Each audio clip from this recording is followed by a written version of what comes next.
Assalamualaikum warahmatullahi wabarakatuh. Kami dari kelompok 2 akan mempresentasikan materi peran pelaku ekonomi dalam kegiatan ekonomi. Peran pelaku ekonomi dalam kegiatan ekonomi. Yang A, kegiatan ekonomi. Kegiatan ekonomi adalah merupakan suatu aktivitas atau usaha yang dilakukan oleh manusia untuk mewujudkan atau memenuhi kebutuhan. Setiap tindakan yang melibatkan produksi, distribusi, konsumsi atau layanan. Yang pertama, produksi. Proses menciptakan atau menambah nilai guna suatu benda. Yang kedua, distribusi. Proses menyampaikan suatu benda ke pengguna benda tersebut. Yang ketiga, konsumsi. Proses menghabiskan atau mengurangi nilai guna suatu benda. Yang B, pelaku ekonomi. Pelaku ekonomi merupakan individu atau lembaga-lembaga yang terlibat dalam proses kegiatan ekonomi baik produksi, distribusi maupun konsumsi. Yang berperan dalam pelaku ekonomi ialah rumah tangga, masyarakat, perusahaan, dan pemerintah. A, rumah tangga, konsumen, atau RTK. Ada dua peran yang dilakukan oleh rumah tangga keluarga, yaitu C. Rumah tangga pemerintah. Peranan rumah tangga pemerintah sebagai salah satu pelaku kegiatan ekonomi sangat besar pengaruhnya terhadap kemajuan perekonomian masyarakat suatu negara. Rumah tangga pemerintah mempunyai fungsi sebagai pengatur pembangunan perekonomian. Tujuan yang sedang dicapai dalam pembangunan ialah meningkatkan kesempatan kerja, menstabilkan neraca pembayaran luar negeri, meningkatkan pertumbuhan ekonomi, dan menciptakan masyarakat adil dan makmur. Apabila diklarifikasikan, peranan rumah tangga pemerintah terdiri dari menciptakan investasi umum seperti penyediaan sarana jalan raya dan jembatan, mendirikan perusahaan negara sebagai penyestabilan kegiatan perekonomian, menarik pajak langsung dan tidak langsung, membelanjakan penerimaan negara untuk membeli barang-barang kebutuhan pemerintah, menyewa tenaga kerja, dan melakukan kebijakan moneter. Contohnya, penarikan pajak oleh pemerintah. 1. Sebagai konsumen, rumah tangga keluarga membeli barang dan jasa yang dihasilkan oleh rumah tangga produsen untuk memenuhi kebutuhan hidupnya. Contohnya, siswa-siswi membeli makanan di kantin. Kedua, sebagai penyedia faktor produksi, rumah tangga keluarga menyediakan tenaga kerja, tanah, ataupun modal.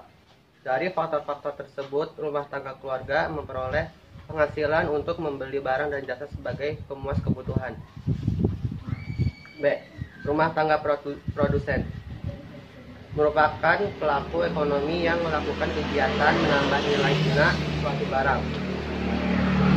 Produksi dapat dikatakan menghasilkan atau menyediakan barang dan jasa untuk memenuhi kebutuhan konsumen. Peran rumah tangga produsen. 1. Sebagai produsen, pelaku ekonomi yang berperan sebagai penyedia barang dan jasa bagi konsumen, sebagai pengguna faktor produksi, dan sebagai agen pembangunan. D. Rumah tangga luar negeri. Masyarakat luar negeri merupakan masyarakat yang tinggal di luar wilayah kedaulatan satu negara. Masyarakat luar negeri juga memiliki peran dalam kegiatan ekonomi dalam negeri. Peran yang dilakukan rumah tangga masyarakat di luar negeri adalah: 1. Menyediakan atau penjual barang impor. 2. Membeli barang hasil produksi dalam negeri. 3. Penyediaan modal atau tenaga ahli. Contohnya distribusi produk impor dan luar negeri. C. Nilai suatu barang. Setiap kali kamu melakukan kegiatan ekonomi selalu berhubungan dengan barang dan jasa. Nah, barang dan jasa yang digunakan baik oleh konsumen maupun produksi dalam kegiatan ekonomi tersebut mempunyai nilai. Nilai suatu barang yang dimaksud adalah kemampuan pembeli barang untuk memenuhi kebutuhan manusia dan kemampuan tukar barang terhadap yang lain.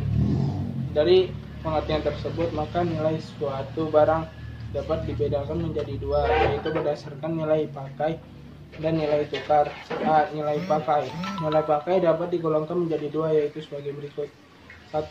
Nilai pakai subjektif, artinya nilai yang diberikan oleh seorang terhadap suatu barang karena barang tersebut dapat dipakai untuk memenuhi kebutuhan. 2. Nilai pakai objektif, artinya kemampuan dari suatu barang untuk dapat memenuhi kebutuhan manusia pada umumnya. B. Nilai tukar. Berdasarkan nilai tukarnya, suatu barang dapat dikelompokkan dalam nilai tukar subjektif dan nilai tukar objektif. 1. Nilai tukar subjektif, artinya nilai yang diberikan oleh seseorang terhadap suatu barang karena barang tersebut dapat ditukarkan dengan barang lain. 2. Nilai tukar objektif, artinya kemampuan dari suatu barang untuk dapat ditukarkan dengan barang yang lain.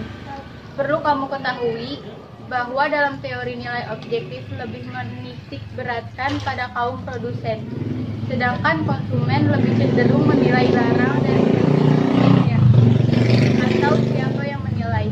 Untuk lebih jelasnya, berikut ini akan dibahas mengenai teori nilai objektif beserta tokoh-tokohnya. A. Teori nilai pasar. Menurut Hume dan Locke, nilai suatu barang sangat tergantung pada permintaan dan penawaran barang di pasar. B. Teori nilai biaya produksi. Teori ini dikemukakan oleh Adam Smith. Menurutnya, nilai suatu barang ditentukan oleh jumlah biaya produksi yang dikeluarkan oleh produsen untuk membuat barang tersebut. Menurutnya, semakin tinggi nilai pakai suatu barang, nilai tukarnya pun juga akan semakin tinggi. C. Teori nilai tenaga kerja. Menurut David Ricardo, nilai suatu barang ditentukan oleh jumlah biaya tenaga kerja yang diperlukan untuk menghasilkan barang tersebut. D. Teori nilai biaya produksi. Menurut Karen, nilai suatu barang ditentukan jumlah biaya yang dikeluarkan untuk menghasilkan barang kembali, biaya reproduksi. Oleh karena itu, untuk menentukan nilai suatu barang tidak berpangkal pada biaya reproduksi yang pertama kali, tetapi pada biaya produksi yang dikeluarkan sekarang. E. Teori nilai kerja rata-rata atau teori nilai lebih. Menurut Karl Marx, tenaga kerja mempunyai nilai tukar dan nilai pakai bagi pengusaha. Dalam hal ini, pengusaha harus membayar nilai tukarnya untuk mendapatkan nilai pakainya. Kelebihan nilai pakai atas nilai tukar inilah yang disebut nilai lebih. Adapun tokoh-tokoh yang mengemukakan teori nilai subjektif diantaranya sebagai berikut. A. Hermann Gosen. Dalam teori nilai subjektif, Gosen mempelajari cara pemuasan kebutuhan yang dikemukakan dalam hukum Gosen 1 dan hukum Gosen 2. Hukum Gosen 1 yaitu hukum kepuasan yang semakin berkurang, yang berbunyi jika suatu kebutuhan dipenuhi terus-menerus, maka kenikmatannya makin lama makin berkurang, sehingga akhirnya dicapai rasa kepuasan. Hukum Gosen 2 yaitu hukum perataan nilai batas, yang berbunyi manusia akan berusaha untuk memenuhi berbagai macam kebutuhannya sampai pada tingkat intensitas yang sama. B. Karl Menger. Dalam teori nilai Austria, Karl Menger melanjutkan penelitiannya berdasarkan hukum Gosen dengan membuat daftar kebutuhan konsumen, sehingga konsumen bagi pendapatannya untuk memenuhi berbagai kebutuhan sampai mencapai tingkat intensitas yang harmoni. C. Von Bauer. Teori von Bauer disebut teori nilai batas. Nilai batas adalah nilai yang diberikan kepada barang yang dimilikinya paling akhir atau nilai pemuasan yang paling akhir. Sekian dari kami. Mohon maaf jika ada kesalahan perkataan atau kelakuan kami. Kami minta maaf. Wassalamualaikum warahmatullahi wabarakatuh. Assalamualaikum dulu. Ini barang-barang sendiri. Iya. Ya, 1, 2, 3. Assalamualaikum. Bukan.